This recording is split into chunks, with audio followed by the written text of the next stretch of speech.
name is Mike Levin. I was in the 489th Armored Field Artillery Battalion of the 7th Armored Division. My military career started in, I guess it was October 1942, down at Fort Bragg. Basic training in the artillery, field artillery, truck drawn. Not long after I finished basic training, we were sent up to what they called a Repple replacement training center in Pennsylvania, and just at about that time, the steamship Dorchester was torpedoed in the North Atlantic. We lost 800 men, and I was selected out along with some others to replace those 800 men who were headed for Greenland, to replace 800 people up there who were long overdue for replacement. So I spent a year up in Greenland, right above the Arctic Circle, at the head of a fjord called Sundreström Fjord. The base was called Bluey West 8. I spent a year up there, as I say, above the Arctic Circle, pretty cold. And then, lo and behold, I was selected to go to OCS. And I was shipped out to Fort Sill, Oklahoma, where I attended the artillery officers school. I had barely finished that when I got orders to report to New York Port of Embarkation for transfer to Europe.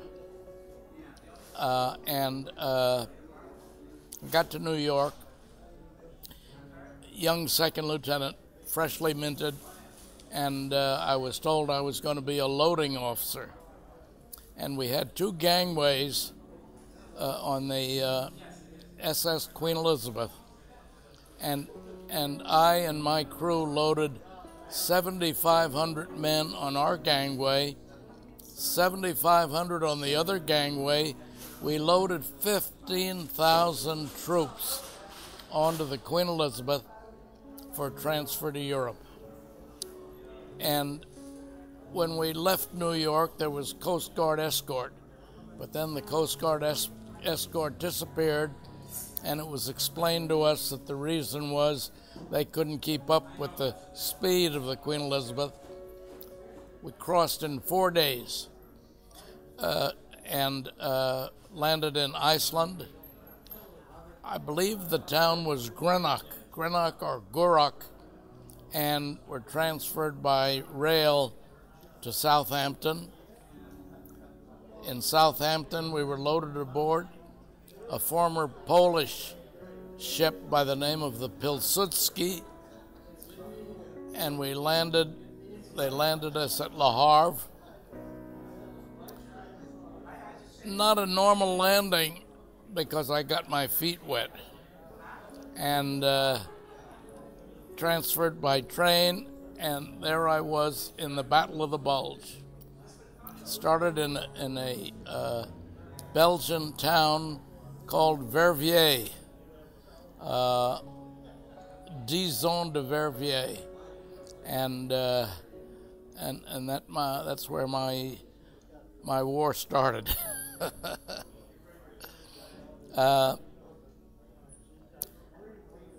After fighting through the Battle of the Bulge, through that winter, it was a pretty cold winter, about 3 inches of snow on the ground,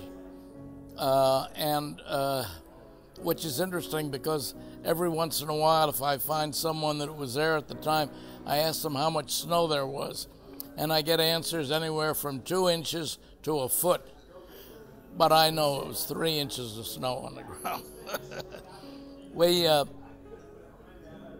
We fought through that Battle of the Bulge, which was the biggest land battle that the United States ever fought, And when it was over, we continued into Germany to the Rhine through the Cologne Plain and over to the Rhine. And I was an artillery observer, forward observer, and I hit the Rhine just below Cologne at the city of Bad Godesberg, and started conducting artillery fire at German forces across the Rhine. Moved slowly south. I was directed to move south gradually, and at one place I captured a large German hotel, the Rhine Hotel Dresden. And I remember getting in there, and there was just an old man, a caretaker, with a big ring of keys. And I wanted to make sure there were no spies left there. So I sent my crew up to a room. I told them to find a room on the top floor where we could set up our maps and radio, and I'd be able to observe and conduct artillery fire across the Rhine. My unit had 105 millimeter self-propelled howitzers.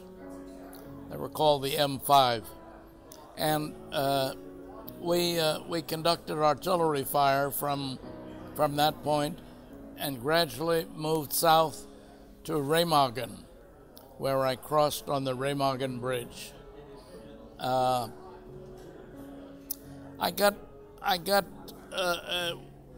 what the Army called an injury before the Remagen Bridge. I got into a house which seemed an ideal house from which to conduct artillery observation, but it had been used by the Germans as a chemical warfare dump. And I didn't know what all those broken containers were in the room of that house, nor what the rubber coats were doing on a 2x4 that they had nailed to the wall, but it was to protect them from this chemical stuff. And I got infected on my feet.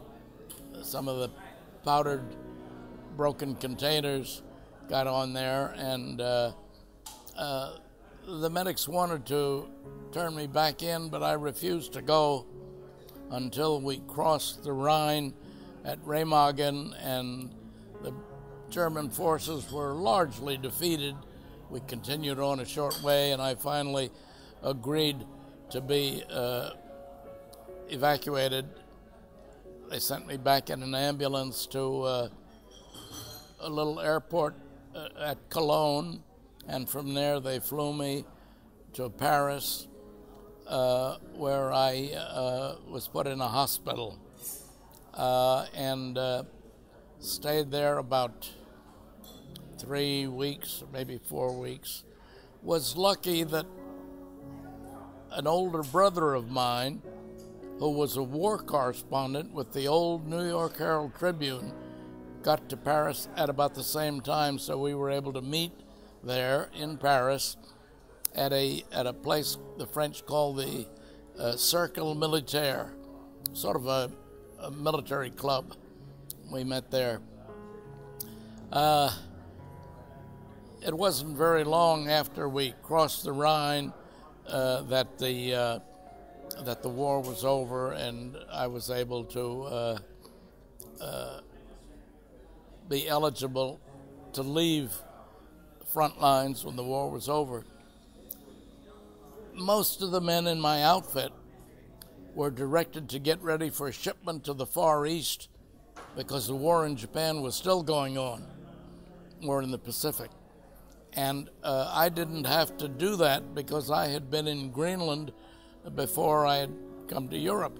So I had an overseas tour. They reassigned me. They told me to go back to Reims. There was they called it Seine Base Section. It was in what came to be known as the Little Red Schoolhouse in Reims, where the World War I peace treaty was signed. The assignment officer, I was second lieutenant.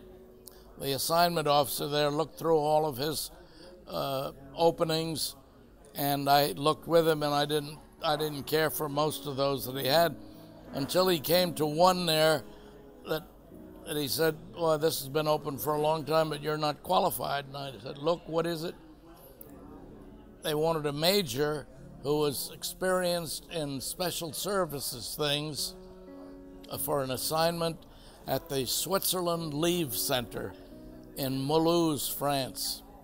And I talked myself into that job and spent nearly a year in Mulhouse before finally being sent home. It was a great experience.